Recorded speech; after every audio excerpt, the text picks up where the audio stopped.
What's going on, everybody? I'm back. Today we're going to be talking about how you can build this DIY egg tumbler literally for free, potentially, depending on what you have laying around. Alright guys, so I figured I would disassemble it in front of you just to give you a better idea of everything utilized to actually build this. So yes, it is what it looks like. It used to be an old gravel vacuum. So let me pull my airline hose out, take this thing apart,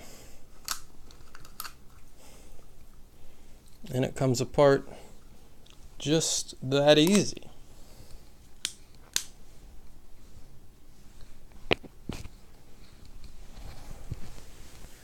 Alright, so I start off with what used to be a full gravel vacuum tube. Okay? I then cut it into two even sections, or as even as you can get it. So this is what it did look like when I first cut it. Essentially, I cut it into two even sections. And then I took another section and I cut another about an inch piece off of it. So I have three sections and then the cap. So let's start, we'll go top to bottom. So the cap. The first thing I did, as you know, there's that little flap inside of the gravel vacuums that will close. I went ahead, I took a drill bit and I drilled that out. I then took and drilled another hole next to it for my airline tubing, and I drilled it slightly smaller. That way it fits securely inside. This hole, don't worry about this. This was an accident, but it still works for letting flow go through it. So you can drill another one if you want, but it's not entirely necessary. So once you have your cap drilled out for your airline tubing, and you have the stopper inside of the gravel vacuum drilled out, we can move on. So this is the upper chamber. I then take and drill a hole for my suction cup. Now I like to use the barbed suction cups. It says 2 small barbs on each side, and these are great because it just helps the suction cup stay securely inside. Now again, just like the airline tubing, drill your hole slightly smaller. That way it's a little bit of a challenge to get in, but once it's in, it's not coming out. So that's what we have so far. And when you're cutting your tubing, don't worry about rough edges, because one, you can hide one rough edge up inside of the top of your gravel vacuum, and then two, I actually like a rough edge here on the bottom chamber, and I'll show you why. So we have the top portion built.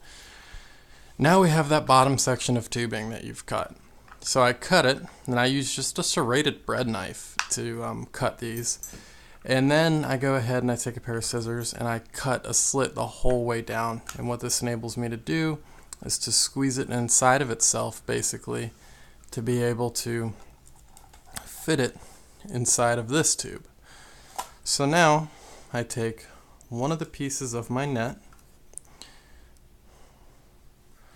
and I use this side that has the rough edge, because what that's going to do is it's going to grab the net and help it pull it tighter and keep it securely on there. So once that's over, just like this, I squeeze the tube together and then release it, and it'll sit snugly inside of here. Now what this piece of net is going to do is, once the fries start free swimming, or any eggs tend to just shoot up every once in a while, nothing's going to come up and out the top. This is also, the cap of this, as well as this net, is going to double assure that nothing's going to get in the top and eat your eggs from the top. So that is the first two pieces, and we are nearly done with this build. So this last piece of tubing that I cut off, it's about an inch piece, and then I've cut about an inch of it out to give me more of a rebound effect to pull the netting tighter. And this is the piece that your eggs are going to sit on top of. Now I've cut it, about an inch of it, and I'll explain why after we get it in there. So for this part, I want to use my cleanest edge, which is this side. And the reason being is I want this piece of netting to sit completely flat and to be completely level inside the tube. Now you might take a minute to get it exactly positioned just right, but once it's in there, you're good, and you can level it out by just pushing up on any piece of your plastic insert that you have in there. So for demonstration purposes, as you can see, this is pretty flat across the top. I then take a piece of foam media block, and I have it just slightly larger than the diameter of the tube. I'm going to squeeze this in and keep it just about, I keep it like 1/8 of an inch off the bottom of the net. And then I finish it off by taking a rubber band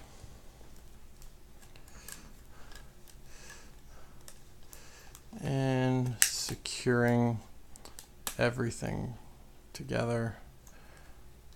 Not worried about how pretty it looks right now.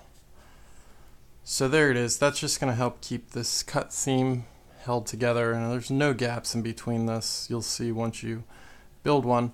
But essentially what this whole bottom piece, so the netting is where the eggs are going to sit. You want that completely flat so you don't have any eggs falling into corners and not getting any circulation. And then we have this foam media block under here, and that's going to give us some filtration, but mainly is going to keep anything from swimming up under here and eating eggs.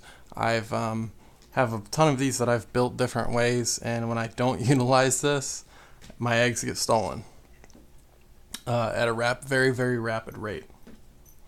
So that's literally the whole unit built. You're then going to take your airline tubing, and I like to align that airline hole with my suction cup. Work it in there. And there we go. I just let it sit right on top. So essentially, it's pushing air down, and as it rises, all the bubbles rise. It's creating a suction from underneath, and you're going to get flow. Now with this build, I have not had to use any kind of air control valve on my air pump to slow or create more flow. This build has worked perfectly for me. The media block that I'm using is just some standard media block I got from my local fish store, and I had some extra laying on hand. And it is very porous. I like to use a porous block because I don't want to clog anything up. If you're having issues with flow, you can utilize a control valve, which basically you splice it into your airline tubing, and it has a knob on it where you control the flow of air. I have that on some of mine, but I have not needed it with this build. If you do not have one of those valves, you can take a zip tie, put it around your airline tubing, and slowly tighten it down to where you get the perfect flow that you want. Just realize if you over tighten, you're gonna have to cut it and start over. But anyways, guys, this is the entire build completely for free. I've built so many of these out of things I've had laying around: gravel vacuum tube, net from some old nets, a suction cup, rubber band, and media block. That is literally it. And some airline tubing, and obviously an air pump. But anyways, guys, I hope you enjoyed this video. I hope this helped you, maybe give you a little fun project to do. You know, I love the satisfaction I get out of building things myself. So hope you enjoyed it. Thank you for watching, and subscribe if you like this kind of stuff.